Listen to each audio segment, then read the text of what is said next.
estamos y no nos vamos.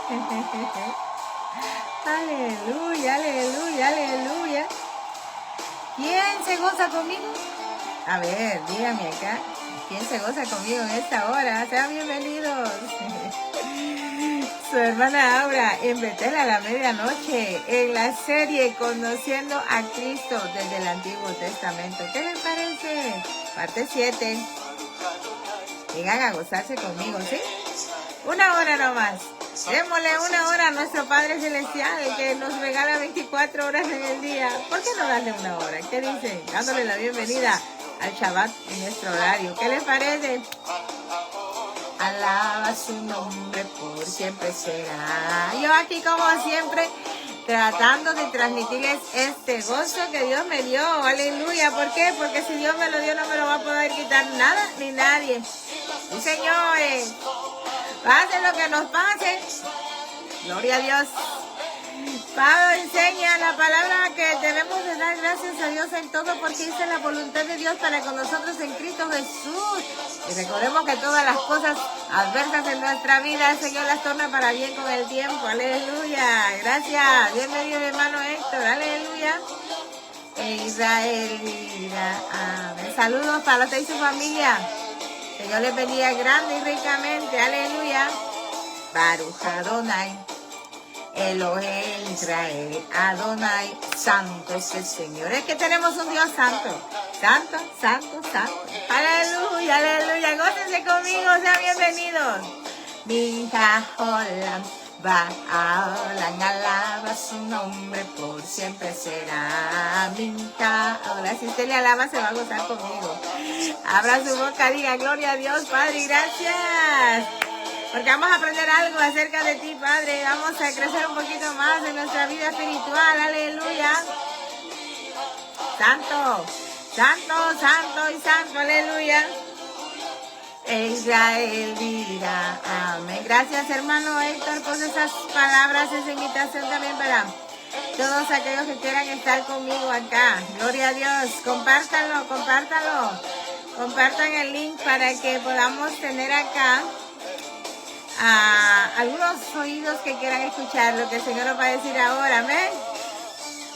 Hermano Oscar Omar dice presente también desde Coahuila. Es que tenemos audiencia en México. México está necesitado de Dios. Aleluya. Recuérdense que donde abunda el pecado, sobreabunda la gracia de Cristo Jesús. ¿Verdad que sí? Señores, la victoria tenemos ya. El poder de su voz derrota, Él lucha por mí. No hay arma que nos destruya. Santo es el Señor, aleluya. Gracias, hermano Oscar, que Dios me lo bendiga grandemente. Saludos desde este rinconcito que Dios nos dio, aleluya.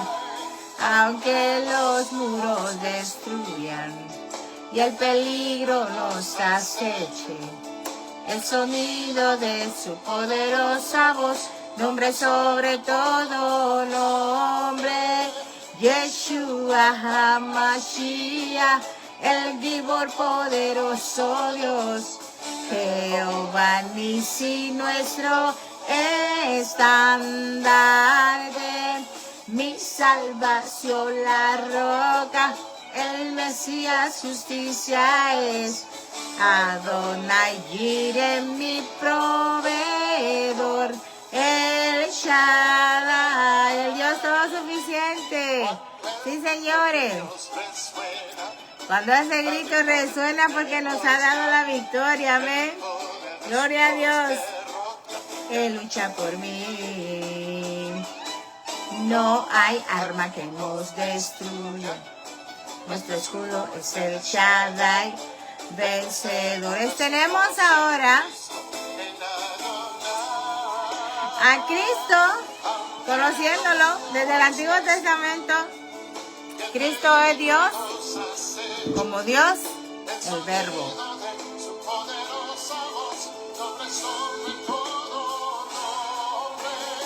Yeshua HaMashiach, el Gibor poderoso Dios. Jehová Nisi nuestro estandarte, mi salvación, la roca. Acá en Betel a la medianoche les damos la bienvenida a todos amigos, hermanos, que quieran estar con nosotros una hora o menos, quizás no. Bueno, lo que el Espíritu Santo diga, eso se hará. El asunto es que nosotros traemos palabra de vida. Nosotros traemos palabra de victoria. Nosotros traemos a Cristo, sí Señor, su evangelio poderoso. No lo rechace, amigo, no lo rechace, amiga, porque eso lo va a lamentar por la eternidad. Así que yo le invito a que se quede acá conmigo, aleluya. Y las naciones lo alaban, e Israel dirá amén. Y todos cantan aleluya, e Israel dirá amén. Baruch Adonai, Elohim Israel Adonai, santo es el Señor. El Señor es santo, santo y santo. Sí, Señor, 3 veces santo. Santo el Padre, santo el Hijo y santo el Espíritu Santo de Dios. Aleluya. Creemos en ese Dios trino. Creemos en ese Dios maravilloso. Creemos en ese Cristo de la gloria que murió y resucitó al tercer día. Que el Espíritu de Dios, el Padre, lo levantó de la tumba. Ese mismo Espíritu es el que tenemos nosotros, que hemos aceptado su evangelio, que hemos creído en él. Y si nosotros nos ponemos a pensar en la magnitud del poder, verdaderamente no somos cualquier cosa. Somos una iglesia de poder. Si la iglesia de Cristo no toma en cuenta el poder que tenemos de parte de Dios, está dormida, o no ha valorado lo que Cristo le ha dado. Así que en esta hora, en la parte ya número 7 de esta serie, Conociendo a Cristo desde el Antiguo Testamento, vamos a ver que Cristo es Dios. Como Dios, el Verbo. Fíjense qué interesante lo que vamos a ver hoy, porque realmente nosotros tenemos que aprender cada día cosas interesantes que van a alimentar nuestra vida espiritual. Cosas que nos van a hacer crecer espiritualmente. Amén. Eso es lo que Dios nos manda a hacer. Y queremos hacerlo bien. Queremos estar en obediencia con nuestro Padre Eterno. Queremos decirle, Señor, acá estamos obedeciendo el mandato que nos diste. Ir por todo el mundo y predicar el evangelio a toda criatura. El que creyere y fuera bautizado será salvo, mas el que no creyere será condenado.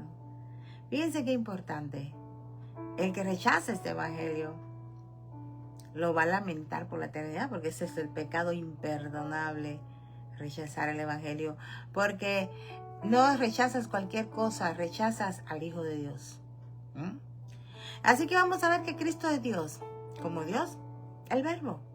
¿Qué es lo que nos dice la palabra del Señor? Cuando nosotros vemos la doctrina de Cristo como Dios, específicamente como Dios, la palabra, ¿sí? El Verbo, es un principio fundamental nuestro, ¿sí? De nosotros los cristianos. ¿Por qué? Porque con ello nosotros afirmamos la divinidad de Jesucristo como el Logos eterno. Logos eterno. Este concepto tiene sus raíces en el prólogo del Evangelio de Juan. Amén. Que ofrece una profunda exposición teológica de la naturaleza divina y la preexistencia de Cristo. Qué lindo es el Señor. Tenemos el fundamento escritural, la base que nos habla de esto, esa base principal para entender a Cristo como Dios, el Verbo, se encuentra en el Evangelio de Juan, ahí mismo en el capítulo 1. Al iniciar desde los versículos 1 al 14, nosotros vemos lo que Juan nos está revelando. Entonces, ese pasaje comienza con esa declaración. En el principio era el verbo. Y el verbo estaba con Dios y el verbo era Dios. Fíjense, Juan 1:1. Entonces, vemos que este versículo establece la existencia eterna del verbo, el logos, ¿sí? Entonces, su relación distinta pero unificada con Dios. Fíjense, distinta pero unida. ¿Por qué? Porque el Señor Jesucristo dice, el Padre y yo uno somos, ¿sí? Son distintos pero son uno mismo. O sea, es un misterio. Es un misterio, por eso muchos no creen en la Trinidad de Dios, ¿sí? Porque dicen que adoramos a 3 dioses, cuando nosotros adoramos a un solo Dios, que es 3 en 1 y 1 en 3. ¿Qué les parece? Gloria a Dios. Entonces nosotros vemos acá que el verbo no es un ser creado, sino que es, fíjense, coeterno con el Padre. Coeterno con el Padre, compartiendo, bendito sea Dios, fíjense, la esencia divina, ¿sí? Comparte la esencia divina, el Hijo con el Padre, esencia, son uno solo. Juan 1:14 explica aún más la encarnación del verbo. Fíjense qué interesante. Juan, en el versículo 14, la encarnación del Señor Jesucristo. Allí lo encontramos nosotros y el verbo se hizo carne. Fíjense, el logos, la palabra, se hizo carne y habitó entre nosotros. Fíjense, y hemos visto su gloria. La gloria, fíjense, del Hijo unigénito del Padre, lleno de gracia y de verdad. Así lo describe Juan. ¡Qué lindo! Entonces nosotros nos vamos a dar cuenta que este versículo resalta el misterio de la encarnación. Óigase bien, encarnación, no reencarnación. No existe eso. Hay países idólatras que creen en la reencarnación. Bueno, ese es otro rollo y bien, ya lo saben. Entonces, en la encarnación, ¿verdad? Ese misterio, ahí el verbo divino asumió la naturaleza humana sin dejar de ser Dios. Fíjense, este versículo 14 de Juan, amén, gloria a Dios, bienvenida hermana, adoración. Este versículo 1, del capítulo 1, el versículo 14 de Juan resalta el misterio de la encarnación. Fíjense, ahí realmente el verbo divino asumió la naturaleza humana sin dejar de ser Dios. Qué misterio, ¿no? Fíjense que por eso Jesucristo aguantó lo que ningún ser humano aguanta. Tantos latigazos, tanta cosa que le hicieron al Señor ese día. El hombre común muere inmediatamente con tantos latigazos que le dieron. No se levanta ya. Pero el Señor Jesucristo, Dios encarnó en él. Fíjense, ahí asumió naturaleza humana. Por eso dicen que Dios, el Señor Jesucristo, es 100% Dios y 100% hombre. Eso solo Dios lo puede hacer, ¿sí? Solo Dios lo puede hacer. Él no dejó de ser Dios. Tenemos esas implicaciones teológicas. Fíjense que la identificación de Cristo como la palabra, el verbo o logos, tiene importantes implicaciones teológicas. Bueno, fíjense que en el contexto del pensamiento helenístico, el logos se entendía como el principio racional. Fíjense que ordena el universo. Fíjense, esto ordenaba el universo según, ¿verdad?, ese pensamiento helenístico. Al identificar a Cristo como el Logos, el Evangelio de Juan afirma que Jesús es la revelación máxima de Dios.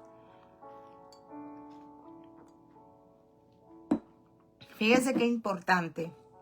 Aquel a través de quien todas las cosas fueron creadas. Ahí lo vemos en Juan 1:3. Esto confirma su papel en la creación y su autoridad sobre ella. Recuérdense que anteriormente hemos dicho, y lo dice la palabra de Dios, que por el Señor Jesucristo subsisten todas las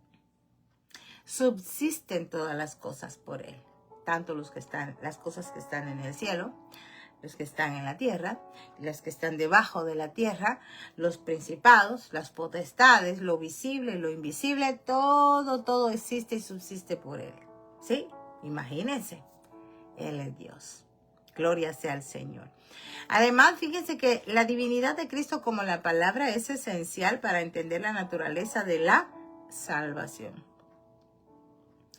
Esa misericordia divina y esa gracia que recibimos nosotros ahí, por esa obra en la cruz. Solo alguien que sea verdaderamente Dios podría cerrar la brecha entre Dios santo y la humanidad pecadora. Un Dios santo y la humanidad pecadora.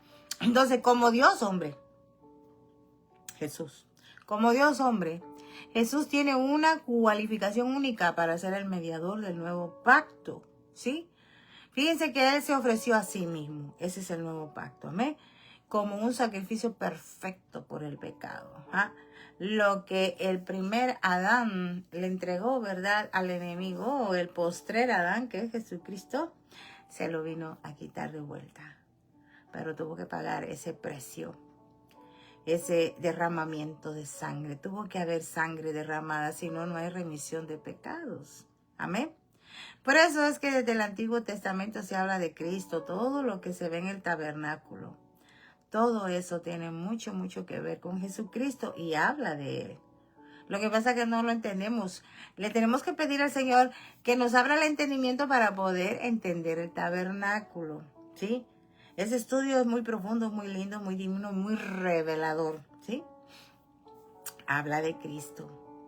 Entonces, como Dios hombre, Jesús tiene una cualificación única para ser el mediador del nuevo pacto, ofreciéndose a sí mismo como un sacrificio perfecto por el pecado. Recuérdense que ese nuevo pacto que Él hizo, ¿verdad? Cuando nosotros podemos ver en las Escrituras la última noche que estuvo con sus discípulos, ¿verdad? Que lo llaman la última cena, ¿sí? Entonces ahí Él cuando hizo para nosotros lo que es la Santa Cena, ¿verdad? Perdón. Nosotros vemos que Él tomó la copa, ¿sí? Tomó la copa, dio gracias y dijo, bueno, tomad y bebed. También comió y partió el pan, comed que este es mi cuerpo que por vosotros es entregado, ¿verdad? Entonces, lo que dice y recordamos nosotros es que Él dice que ella no iba a volver a beber esa copa con nosotros, se lo dijo a sus discípulos, sino hasta cuando Él viniera de regreso. Entonces, fíjense, hay una promesa que vamos a volver a beber vino con Él, aleluya, y todo eso nos llena de gozo. Vamos a volver a tener esa cena con el Señor, sí, esa es la cena de las bodas del Cordero con su iglesia, que somos tú y yo. Qué maravilloso, ¿no? Entonces, si verdaderamente nosotros creemos a todo esto, y tienen una imaginación más amplia que la mía, yo pienso que ustedes pueden imaginarse esto. Su última cena con sus discípulos, comió, partió el pan, lo repartió, el vino se lo dio. Ese fue el nuevo pacto, sí. Entonces, allí nos damos cuenta que Él hizo esa promesa. Ya no la voy a volver a tomar con ustedes, pero la volveré a tomar después. Muy lindo, la copa de la redención. Qué bueno es el Señor. Entonces, tenemos esas afirmaciones cristológicas a lo largo del Nuevo Testamento. Nos habla, ¿verdad?, que hay varios pasajes afirmando la divinidad de Cristo. Amén. Esto refuerza el concepto de Cristo como Dios, el verbo, el logos, la palabra. Amén. Veamos ahí en Colosenses capítulo 1, en los versículos del 15 al 17, Pablo describe a Cristo como la imagen del Dios invisible. Fíjense, la imagen del Dios invisible, el primogénito de toda creación, porque en Él fueron creadas todas las cosas. Aquí está lo que les dije anteriormente, las del cielo y las de la tierra, visibles e invisibles. Este pasaje destaca la preeminencia de Cristo y su papel activo en la creación. Atributos que pertenecen únicamente a Dios, el Padre. Fíjense qué bonito porque la imagen del Dios invisible. Y la Biblia dice, y muchos por eso dicen, que el que diga que ha visto a Dios es un mentiroso. Bueno, porque la Biblia dice que no hay quien mire o quien vea a Dios y viva. O sea, el que mire a Dios va a morir. Recuérdense lo que dicen los profetas. Ay, de mí que soy muerto porque he visto al Dios de los cielos. El asunto es, mis amados hermanos, que Cristo como Dios, la imagen, Él es la imagen del Dios invisible. O sea, ver a Cristo es ver al Dios el Padre.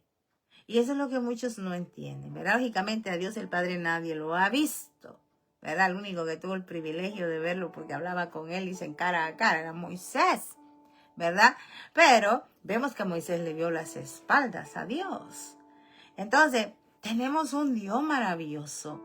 Tenemos un Dios invisible que se vino a hacer carne, encarnó en el cuerpo, un cuerpo humano en Jesús, en Manuel, Dios con nosotros. Y ahí nos damos cuenta que Él es Dios.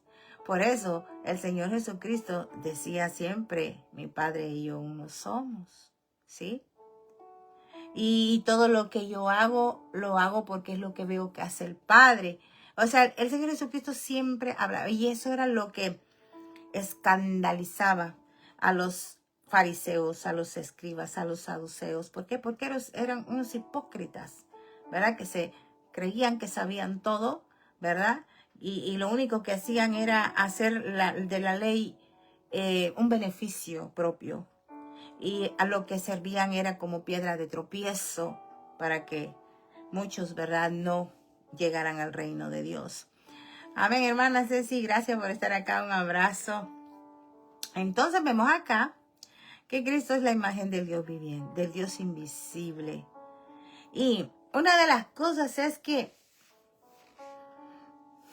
cuando tenemos el privilegio sobrenatural de ver a Cristo, de verdad que eso es algo maravilloso y quizá nadie te lo cree. ¿Por qué no te lo cree? Precisamente por el testimonio que han dado muchos los que se llaman apóstoles. ¿Por qué? Porque se ponen el título de apóstol.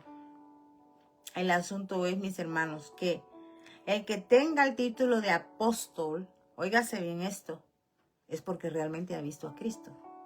¿Sí? Ha visto a Cristo. O sea, Cristo se le ha manifestado. Entonces puede llamarse que es un apóstol. Bueno, yo me guardo, me reservo lo mío. Pero realmente el apóstol es el que ha visto a Cristo. Y nadie se puede poner el título de apóstol sin que haya experimentado la manifestación del Señor Jesucristo, como lo habla ahí en Juan 14. Entonces nosotros debemos de tener muy en cuenta que el servirle a Cristo es algo serio. Y nosotros debemos de tener conciencia de que verdaderamente si le servimos a Cristo, la verdad siempre tiene que estar en nosotros. Hebreos 1:3 confirma aún más la naturaleza divina de Cristo. El Hijo es el resplandor de la gloria de Dios y la representación exacta de su ser, manteniendo todas las cosas con su poderosa palabra. Mantiene las cosas. Porque la palabra dice, y dijo y fue hecho. ¿Sí? Él dijo en el principio, hágase la luz, y fue la luz. ¿Sí? En el principio era el verbo, dice Juan. ¿Y en el principio qué? Ahí estaba Dios haciendo todas las cosas. ¿Con quién? Bueno, Jesucristo. Bendito sea el Señor. Entonces vemos allá que aquí el Hijo se presenta como la huella perfecta del ser de Dios, sosteniendo el universo con su palabra. Una clara indicación de su autoridad y poder divinos. Eso es lo que hace el Señor. Entonces, tenemos credos, tenemos confesiones históricas. ¿Cuáles son esas? Bueno, fíjense que la iglesia primitiva reconoció la importancia de afirmar la divinidad de Cristo frente a varias herejías.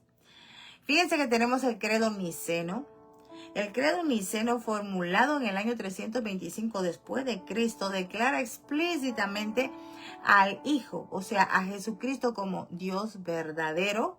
Fíjense, de Dios verdadero, enfatizando su consustancialidad con el Padre. Este credo fue una respuesta al arrianismo. Ya vamos a ver qué es esto.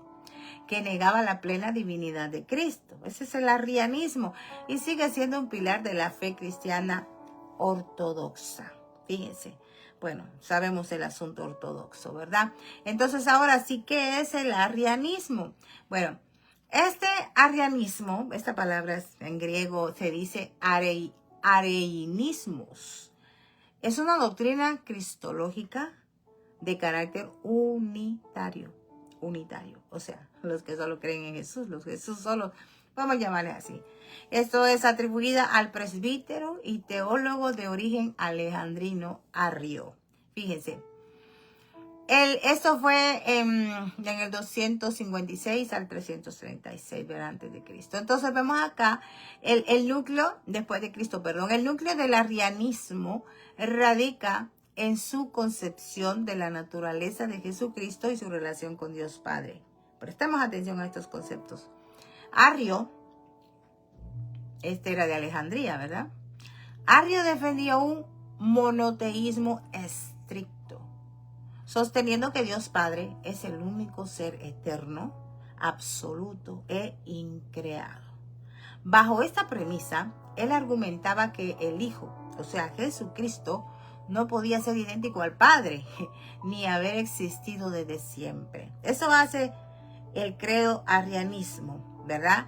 ¿Por qué? Porque para este credo, ¿verdad? El Hijo fue creado por el Padre de la nada como el primer y más perfecto de los seres, sirviendo luego de instrumento para la creación del universo. Esto es lo que dice, fíjense, el credo arrianismo. Entonces, este primer credo conocido, ¿verdad?, del cristianismo, Jesús es el Señor, tiene su origen en los escritos del apóstol Pablo.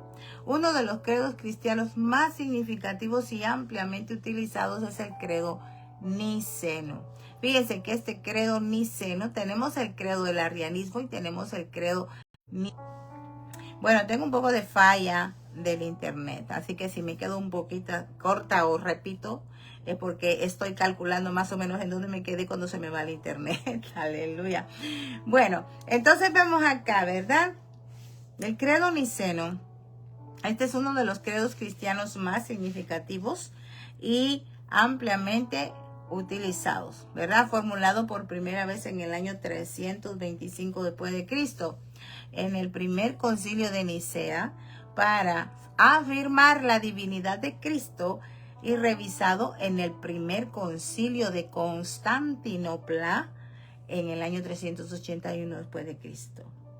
Fíjense qué interesante. Para afirmar la Trinidad en su conjunto, este credo niceno. Entonces, el credo fue reafirmado en 431 por la definición de Calcedonia, que aclaró la doctrina de Cristo. La afirmación de este credo, que describe la Trinidad, o sea, que en el Padre, Hijo y Espíritu Santo, a menudo se toma como una prueba fundamental de ortodoxia por muchas denominaciones cristianas y fue propuesta históricamente contra el arrianismo. Fíjense, pues, les investigué un poquito de esto, ¿verdad? Porque en las teorías que traía se menciona el arrianismo y también se menciona, ¿verdad?, el credo niceno. Así que este credo niceno va en contra del arrianismo. Entonces, ¿qué aprendimos ahora de esto? Que el credo arrianismo, niega la Trinidad. Creen en solo, ¿verdad?, en que Jesús es bien apartado, que Dios lo hizo, ¿verdad? Dios lo creó y que después lo usó para su instrumento, un instrumento para sus propósitos, ¿verdad? Sin embargo, el credo niceno, pues sí acepta la Trinidad, ¿verdad?, de Cristo, de Dios, ¿verdad?, Dios Padre, Hijo y Espíritu Santo, y va, ¿verdad?, realmente al contrario al arrianismo. En conclusión, tenemos acá de esto, que la doctrina de Cristo como Dios, ¿verdad? Que es el primer título que tenemos acá, en esta parte 7 de la serie Conociendo a Cristo desde el Antiguo Testamento. La doctrina de Cristo como Dios y la palabra es central para nosotros, para la fe nuestra, para la fe cristiana, afirmando que Jesús es plenamente divino y plenamente humano. O sea, nosotros si creemos en que Dios es el Dios nuestro, es Padre, Hijo y Espíritu Santo, sabemos perfecta y aceptamos perfectamente de que Jesús, ¿verdad?, es Dios encarnado, ¿verdad? Es 100% Dios y 100% hombre. Entonces, este entendimiento no solo tiene sus raíces en las Escrituras, sino que también es sostenido por los credos históricos de la Iglesia, que articulan el misterio y la majestuosidad de la palabra encarnada, o sea, el verbo, el logos, ¿verdad? ¿Por qué? Porque luego el logos se hizo carne, gloria a Dios. Entonces, vamos a entrar al otro tema que tenemos acá. Cristo es Dios, porque estamos hablando de Cristo, conociéndolo desde el Antiguo Testamento, y como Dios, Cristo, ¿verdad? Él se presenta la iglesia a sí mismo. Aquí nos van a hablar de nosotros como iglesia. Sabemos que Cristo es la segunda persona de la Trinidad, ¿verdad? Esta creencia es fundamental para entender la relación entre Cristo y la iglesia, especialmente en el contexto de Cristo presentando la iglesia a sí mismo. La iglesia a sí mismo. Entonces, este fundamento bíblico, aleluya, el Nuevo Testamento ofrece numerosas afirmaciones sobre la divinidad de Cristo. Nosotros que hemos leído la palabra de Dios, ¿verdad? La Santa Biblia, nosotros pues tenemos conocimiento del Nuevo Testamento y también el Antiguo Testamento. Sabemos y tenemos entendido que hay muchos, ¿verdad? Más que todo en el área judía, que no aceptan el Nuevo Testamento y ellos solo están con el Antiguo Testamento, con la Tanaj, que le dicen, ¿verdad? El Pentateuco, la Tanaj, el Antiguo Testamento. Entonces vemos nosotros que nosotros sí tenemos ese conocimiento, gracias a Dios, y esa aceptación del Nuevo Testamento, del Nuevo Pacto. ¿Por qué? Porque por gracia nosotros fuimos salvos. Amén. Entonces vemos ahí que Juan, ¿verdad? Cuando dice ahí en el capítulo 1, el versículo 1, que en el principio era el verbo y el verbo era Dios, el verbo estaba con Dios y el verbo era Dios. Este pasaje está identificando a Jesús, el verbo, la palabra, el logos, ¿verdad? Lo está ofreciendo, presentando como Dios mismo. Está estableciendo su naturaleza divina desde la eternidad. Recuérdense que Él es el alfa y la omega. Él es el principio y Él es el fin. Gloria a Dios por eso. Entonces, además, nos vemos ahí con Pablo en Colosenses, en el capítulo 2 y el versículo 9.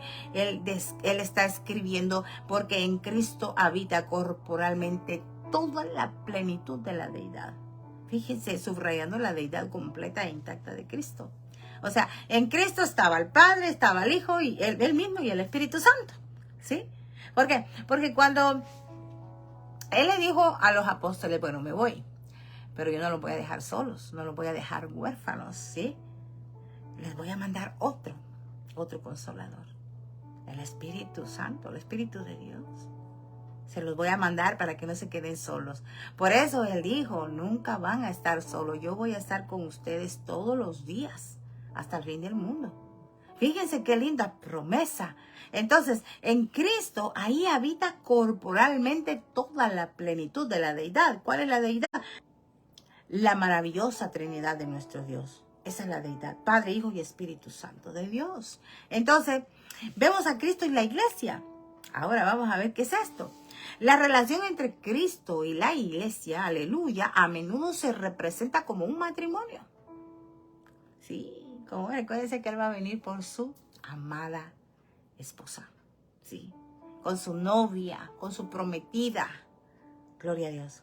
Entonces, con Cristo como el esposo y la iglesia como su esposa. Eso es, Cristo y la iglesia. Esta metáfora se ilustra vívidamente. Ahí en Efesios lo hace Pablo, capítulo 5, versículos 25 al 27, donde Pablo instruye: maridos, amen a sus esposas. Oigan esto. Así como Cristo amó a la iglesia y se entregó por ella para santificarla, limpiándola mediante el lavado con agua a través de la palabra y presentársela a sí mismo como una iglesia gloriosa, sin mancha ni arruga, ni cosa semejante, sino santa y sin defecto. Aleluya. Entonces, todas estas características que están describiendo a esa novia, a esa esposa, a la iglesia, tenemos que revisarnos. ¿Sí? ¿Por qué? Fíjense, una iglesia gloriosa, sin mancha, ni arruga, ni cosa semejante, sino santa y sin defecto. ¡Qué lindo! Santa y sin defecto. Entonces, por eso él dice, sed santos, porque yo soy santos. Sed santos en vuestra manera de vivir. Tenemos que vivir como santos, pero no los santos esos, ¿verdad? Que tienen aquellos que son idólatras. No, nosotros somos los santos de Dios. Por eso es que tenemos que santificarnos cada día morir a la carne. Morir a la carne, cuidar nuestros pensamientos, cuidar nuestras palabras, que ven nuestros ojos, que escuchan nuestros oídos, que hacen nuestras manos, hacia dónde nosotros nos apresuramos con nuestros pies cuando vamos a tomar determinado camino. Tenemos que pedirle la dirección a Dios para todo. Porque recuérdense que ya no somos nosotros en nosotros mismos. Pablo dice, ahora vive Cristo en mí. Entonces, si Cristo vive en mí, yo tengo su espíritu, porque recuérdense que acabamos de leer que en él habita toda la deidad. Entonces, si yo tengo a Cristo conmigo, yo tengo al Espíritu Santo. Si Cristo está conmigo, el Padre está conmigo. Amén. Sí, léanse el capítulo 14 de Juan. Los invito. Lean el capítulo 14 de Juan, tiene una revelación maravillosa, porque él dice, el que me ama, mis mandamientos guardará. Sí, y el que guarda mis mandamientos dice, vendremos a él. Mi Padre y yo le amará, dice. ¿Sí? Mi Padre y yo le amaremos a aquel que guarda mis mandamientos. El que guarda los mandamientos de Dios es porque lo ama. Ama a Dios. Entonces, cuando Dios mira que alguien, que un creyente, ¿verdad? Uno que creyó en la obra de Jesucristo, la cruz, ese creyente se desvive por la palabra, ama al Señor, respira el amor de Dios, habla del amor de Dios, se desvive por el amor de Dios. Entonces, el Señor sabe y dice, bueno, este hijo me ama, lo voy a visitar, me voy a manifestar a él. Sí, lean ahí en el capítulo 14 está. Cuando ustedes lean eso, ustedes se van a maravillar como yo lo hice, porque yo me maravillé después de haber tenido esa experiencia. Sí, y no les miento, ahí lo tengo marcado. No traje la Biblia chiquita, la cargo en una cartera, una bolsa que es la que me llevo cuando salgo. Gloria a Dios. Cuando yo encontré esa revelación en Juan 14, me maravillé. Me maravillé porque dije yo, wow, se cumplió en mí esa palabra. Dice, fíjense qué lindo, vendremos a él y haremos morada con él. O sea, vive en nosotros el Padre, el Hijo y el Espíritu Santo de Dios. Por eso es que a Dios no lo podemos engañar, ¿sí? ¿Y cómo es que si Él está aquí? Porque somos ahora un tabernáculo un tabernáculo vivo. Cuando antes era un tabernáculo, ¿verdad? Hecho de todo lo que ya sabemos, en donde Él bajaba y ahí Él daba sus mandamientos, ¿verdad? Él daba indicaciones, ordenanzas y todo. Y luego se iba a su trono, al cielo. Pero ahora Él está aquí en un tabernáculo de carne, un tabernáculo vivo que camina, que está en nosotros, dentro de nosotros. ¡Qué lindo! Ese es un misterio tremendo. Bueno, el asunto es de que si aceptamos a Cristo, aceptamos al Padre y aceptamos al Espíritu Santo. Lo recibimos y Él viene a morar con nosotros. Por eso lo dice, fíjense, y para que lo tengan un poquito claro, el que tengo mi Biblia grande acá, vamos a buscarlo. Ahí en Juan capítulo 14, no hombre, esa es una revelación divina. Me encanta tanto porque se cumplió mi persona. Se cumplió mi persona y sé que se va a cumplir. Y si es que no se está cumpliendo o se ha cumplido ya en muchos de ustedes. Amén. Entonces, bendito sea el Señor. Vamos a ver si lo encuentro. Eso es. Dice acá el Señor. Gloria sea al Señor. El que tiene mis mandamientos y los guarda. Esto es Juan 14, 21. El que tiene mis mandamientos y los guarda. Ese es el que me ama. Y el que me ama será amado por mi Padre. Qué lindo. Voy a llorar porque me vinieron muchos recuerdos. Y dice, será amado por mi Padre y yo le amaré. Y me manifestaré a Él. Fíjense qué lindo. Gloria a Dios. Entonces, el que me ama, mi palabra guardará en el 23. Y mi Padre le amará. Fíjense qué lindo. Y vendremos a Él y haremos morada con Él. ¿Por qué? Porque Judas, no Iscariote, le está preguntando, Señor, ¿cómo es que te vas a manifestar a nosotros y no al mundo? Porque recuérdese que el mundo no lo conoció. No lo quiso conocer. El mundo. Son pocos. Esos pocos del mundo, fuimos escogidos del mundo. Entonces le dijo, el que me ama, mi palabra guardará, y mi Padre le amará, y vendremos a Él. Y vendremos. No dice y vendré. Dice vendremos a Él y haremos morada con Él. Morada. O sea, esta es una casa, este es un templo. Donde mora Dios. El Espíritu Santo, el Hijo, el Padre. Ay, Dios mío. Fíjense qué lindo. Entonces, cuando terminamos nosotros de leer esto, dice, el que no me ama no guardará mis palabras. Y la palabra que habéis oído no es mía, sino del Padre que me envió. Gloria a Dios. Lo está hablando tan clarísimo. Léanse este capítulo 14, los invito. Luego lean el 17. Más todavía. Es muy lindo. El que no me ama no va a guardar mis mandamientos.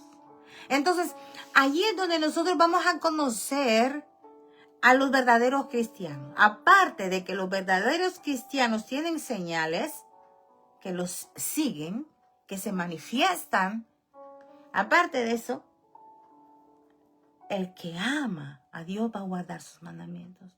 Va a obedecer su palabra. Por muy simple, por muy sencilla. La va a guardar, la va a respetar, la va a obedecer. Y si tú verdaderamente te metes a ese amor vívido, experimentar una experiencia sobrenatural con Dios, yo te aseguro 100% como que Cristo vive, que si tú te metes en ese amor verdadero con Cristo, Él va a venir a ti. Y lo vas a ver como lo vi yo. Sí. Yo vi al Señor y no lo vi una vez, lo vi varias veces durante mi proceso. Él vino a preparar el terreno en donde Él se iba a manifestar primeramente. Y vino a quedarse conmigo. Las primeras palabras que me dijo, aparte de que me dijo la fecha y la hora, fíjense, porque yo me quedé en shock. Me dijo, vine a arreglar tu vida. Mi vida estaba hecha un desorden, a pesar de que yo había aceptado a Cristo. Pero el problema es que cuando no tenemos buenos mentores, buenos líderes, andamos siendo como esas nubes que arrastra el viento. De aquí para allá. Así andaba mi vida. Y siendo ya creyente. Pero cuando Él vino a mi vida, se manifestó a mí, se me presentó, y lo vi tan precioso. Lógicamente su rostro, ¿verdad? Se ve como fuego, no se le identifica su rostro. Pero sí se le ven sus vestiduras hermosas. Contemplar esas sandalias preciosas que le vi a ese nazareno. Es algo divino, mis amados. De verdad que se me llena todo para llorar. Porque viajo a esos momentos que quisiera volver a vivirlos. Pero Él sabe que Cuando Él llegó a mí, yo era inmadura espiritualmente hablando. Y cuando Él vino, empezó a ordenarlo todo, cada cosa en su lugar de mi vida, tanto personal como espiritual. ¿Sí? Pero agárrate que cuando Cristo llega, también llega aquel. Y te da, y te ataca. Pero ¿sabes una cosa? No estás solo. Te pone esa cerca de ángeles. Y te guardan en todo momento. Y van contigo, y vienen contigo, y van contigo, y vienen contigo, a donde quiera que tú vayas. Eso es divino, mis amados. Yo los invito. Amen a Cristo de todo su corazón. Guarden sus mandamientos. Obedezcan su palabra. Por muy difícil que crean que es bien difícil cumplir algo que Él está mandando, háganlo. Háganlo. Él va a ver que verdaderamente ustedes lo aman y Él va a venir a manifestarse a ustedes. Qué lindo, ¿no? Y luego, pues, seguir y hablar del testimonio. Aleluya, gloria al Señor. Entonces, fíjense que somos esa iglesia gloriosa, sin mancha, sin arruga, ninguna cosa semejante a lo que tenga que ver con el pecado. Porque por eso, miren, la labor del Espíritu Santo, aleluya, nosotros vemos que la labor del Espíritu Santo es prepararla a la iglesia. Sí. Y cuando el Señor venga, suene la final trompeta. El Espíritu Santo le va a decir, mira, aquí te la entrego, sin mancha, sin arruga, gloriosa, santa. Feliz el novio a recibir a su novia, ¿sí? Y luego a celebrar las bodas del Cordero, a tomar nuevamente el vino con él, aleluya. ¡Qué lindo! Fíjense que tengo una mala memoria, pero tengo el nombre de esas copas que él bebió, porque cuando celebran, por ejemplo, gloria a Dios, cuando los judíos celebran el Pesaj, ¿verdad? La Pascua, usan 4 copas y cada copa tiene su nombre. Y la copa que él tomó en la Santa Cena es la copa de la redención. Y bueno, falta la última copa, que es la que vamos a tomar con él en las bodas del Cordero, allá en el cielo. Sí, ahí se va a celebrar nuestra boda con él. Y ya, fíjense, cuando él venga por segunda vez, él ya va a venir casado. Vamos a venir casados con él de regreso. Un esposo con su esposa ataviada, llena de poder y de gloria para derribar al enemigo que asedia a su pueblo de pacto. ¡Qué cosa!, ¿no? Entonces, pensemos, mis amados, en todas esas cosas tan bellas. Y yo no sé por qué salió todo esto, pero yo siento fuego. Yo siento que el Señor está dándoles a ustedes como una bandeja de oro. A través de las palabras que Él está sacando de mi boca, les está dando una bandeja de oro todo, para que ustedes se imaginen lo que nos espera y que vale la pena el sufrimiento. Bueno, entonces este rol, en este pasaje, ¿verdad? El rol de Cristo como Dios es evidente en su autoridad, en su capacidad para santificar y limpiar a la iglesia. Así como Dios, ¿verdad? Él posee el poder de purificar a la iglesia, preparándola para ser presentada a sí mismo en esplendor y santidad. Este acto de presentar a la iglesia a sí mismo destaca su prerrogativa divina y la unión íntima entre Cristo y su pueblo. Qué lindo, ¿no?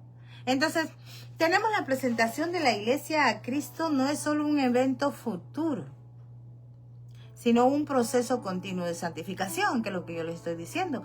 Santificarse cada día, cada día. Pedirle perdón por las ofensas, porque Él sabe que en esta carne siempre lo vamos a fallar. Amén. Entonces, Cristo está activamente involucrado en el crecimiento espiritual y la purificación de su iglesia. Él está involucrado en todas nuestras cosas. Nosotros no estamos solos. Nosotros no actuamos solos, no tomamos decisiones solos. Nosotros no hacemos las cosas porque la gana nos da. Tenemos que pedirle la dirección a Él porque Él está, sí, claro. Nosotros lo queremos tomar en cuenta. Si verdaderamente estamos entregados a Él, rendidos a Él, sabemos que Él está involucrado en todos nuestros asuntos. Por eso no estamos solos. Por eso le tenemos que pedir a Él la sabiduría y la guianza para tomar decisiones, por muy sencillas que sean. Entonces, este proceso está arraigado en su amor sacrificial, ya que Él se entregó por su iglesia. Se entregó por todos nosotros, ustedes y por mí, ¿verdad? Entonces, el amor divino de Cristo es tanto el medio como la motivación para la santificación de la iglesia. Él es el motivo, Él es el medio para que nosotros nos santifiquemos cada día. Además de la presentación de la iglesia a Cristo, fíjense, resalta la esperanza escatológica de los creyentes, o sea, lo que nos espera al final, que les estoy hablando. Ahí en Apocalipsis 19, para los que estamos estudiando Apocalipsis, pronto vamos a llegar a ese capítulo en donde se celebra la boda del Cordero, en la que les estoy hablando. Y bueno, me voy a acordar y voy a buscar el nombre de las copas, ¿sí? Fíjense, la boda del Cordero. Entonces, gocémonos y alegrémonos y démosle gloria, porque la boda del Cordero ha llegado. Apocalipsis 19, 7 y 8. Y su novia se ha preparado. Y se le dio vestidura de lino fino, resplandeciente y pura. Esta consumación futura es posible gracias a la obra divina de redención y la santificación de Cristo. Gracias a Él, nosotros como iglesia suya vamos a ser vestidos de lino fino, resplandeciente. ¿Sí? Si no, imagínense ese resplandor que dio en el monte cuando lo vieron sus apóstoles, los que se había llevado, y Él empezó a hablar con Moisés y con Elías. Dice que sus vestiduras resplandecían como nada que se pueda comparar. Entonces, desen una idea, ¿cómo van a ser nuestras vestiduras? ¿Sí? Bueno, termino entonces ya con esto. Gloria a Dios. La doctrina de que Cristo es Dios y su papel es presentar la iglesia a sí mismo es un misterio profundo que revela la profundidad de su amor y el alcance de su obra redentora. Como Dios, Cristo no solo redime, sino que también purifica y perfecciona a su iglesia, asegurándose de que sea santa e irreprochable ante Él. Oigan, santa y también irreprochable ante Él. Esta relación divina entre Cristo y la iglesia es un testimonio de su propósito eterno y del glorioso destino de su pueblo. Tenemos un destino glorioso, mis amados, ¿sí? Vale la pena soportar, vale la pena seguir perseverando, vale la pena mantener firme nuestra fe ante todas las acechanzas del enemigo. Recuerden que el objetivo del enemigo contra la iglesia de Cristo es dañar la fe. Si dejamos que el enemigo nos dañe la fe, estamos perdidos. Así se los digo. No se dejen, no permitan que su fe entre en conflicto con nadie, ¿sí? No se pongan a platicar, a conversar con personas necias, porque esas personas necias van a poner en tela de juicio tu fe. El enemigo las va a usar para hacerte preguntas bastante fuertes en donde tu fe se va a ver en tela de juicio. Así que es mejor tener conversaciones sanas con tus hermanos y hablen de cosas edificantes. Hablen del amor de Cristo. Hablen de lo bueno y lo maravilloso que es. Y hablen de que la santidad es muy importante para poder llegar a celebrar con Él esa boda. ¿Sí? Anhelamos la boda. Queremos casarnos. Sí. Queremos casarnos con Cristo. Aleluya. Gloria a Dios. Entonces, fíjense. En la tradición judía, a ver si me queda tiempo para darles un poquito. En la tradición judía, si ustedes recuerdan a José y María, Miriam, en donde fue, en verdad, engendrado por obra del Espíritu Santo Jesús en su vientre. Bueno, hacen, ¿verdad?, el compromiso de que se van a casar y todo, ¿eh? Entonces, ya la novia queda comprometida, pero el novio no se la lleva, ya se llevó la esa es el matrimonio judío, creo que es en 2 fases. La primera fase, ¿verdad?, es el compromiso, ya están casados, ya están casados, pero el novio no se la lleva para su casa. El novio va a preparar el techo, todo, amueblar la casa, a donde se va a llevar a su esposa, a su amada. Cuando ya el novio ya tiene todo listo, entonces va por su amada. Entonces es ahí donde se celebra esa boda preciosa, donde le ponen el vestido blanco y todo eso a la mujer, hablando literalmente lo que es un matrimonio en la cultura judía. Entonces ya una vez celebrada se casan, la boda y todo, entonces ya él se la lleva para su casa. Fíjense qué lindo es eso, es lo mismo. Nosotros estamos comprometidos con Cristo, ¿sí? Ya Él nos dio su sello de que somos suyos como iglesia. Pero Él se fue a preparar esa morada a donde nos va a llevar a vivir con Él para siempre. Esa es la promesa que nos dio, ¿sí o no? Entonces los judíos por eso hacen eso de las bodas así, porque eso es un ejemplo a seguir bíblicamente hablando. Nosotros cuando aceptamos a Cristo nos comprometemos y nos guardamos para Él. Estamos esperándolo a Él. ¿Para qué? Porque Él dijo, me voy y me voy a preparar una morada para que donde yo esté, ustedes también estén. Allá donde yo estoy. Entonces, ya el Señor ya tiene las moradas hechas. Sí, y no son mansiones como dicen muchos. Es una habitación. Sí, yo quiero estar en una habitación. No, yo aunque sea en el decía una hermana que ya falleció, me decía, Auri, me decía, yo con solo saber que aunque sea en el corredor de allá del cielo, de la casa donde está mi Cristo, ahí voy a llegar, yo con eso me conformo, me decía. Ay, Dios mío, pero ella está gozando allá en su habitación con Cristo. Entonces, mis amados, vale la pena esperar. Sigamos esperando. Recuerden, si somos su pertenencia, estamos comprometidos con Cristo, tenemos su sello de pertenencia, que son esas arras, o sea, esa garantía de que le pertenecemos a Él. Así que no nos durmamos y esperemos, cada día esperemos, como las vírgenes que fueron sensatas. No dejar que se nos acabe el aceite, ¿sí? Para que la lámpara siempre esté alumbrando todo el tiempo, los 24/7. Que no nos vaya a agarrar descuidado, ¿sí? Así que yo les animo. Sigamos confiando como la iglesia de Cristo, como su amada. Santifiquémonos cada día para que verdaderamente cuando suene la trompeta, si estamos vivos, nos vamos con Él. Y luego a celebrar esas bodas preciosas que tanto anhela nuestra alma, debe estar con Él para siempre. Amén.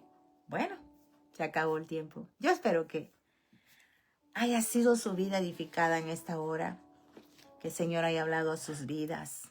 Son temas muy profundos, muchas palabras se van a repetir, textos se van a repetir, pero traen su esencia y traen su punto para tocar cada corazón de ustedes para edificación. Amén. Así que yo les agradezco mucho que se hayan quedado acá conmigo y compartan este video. Inviten a hermanos que conozcan para que forme parte también de la escuela bíblica en el chat que tenemos, para que también, ¿verdad?, ellos crezcan espiritualmente y que aprovechen, ¿verdad?, lo que Dios me ha dado. Porque lo que Dios me dio no es para que yo me lo quede, es para que yo lo comparta con ustedes. ¿Qué les parece? Bueno, yo los dejo. Nos vemos a la próxima, si Dios nos permite. Ya lo saben, se les ama. Gracias y muchas bendiciones. Amén, gloria a Dios. Gracias, hermano Héctor, hermana Adoración, hermana Cecilia, hermano Oscar. Gracias por haber estado acá conmigo. Ya saben, acá es aprendiendo que estamos y nuestra vida espiritual se está alimentando bien. Dios me lo bendiga rica y abundantemente. Hasta la próxima. Paz de Cristo.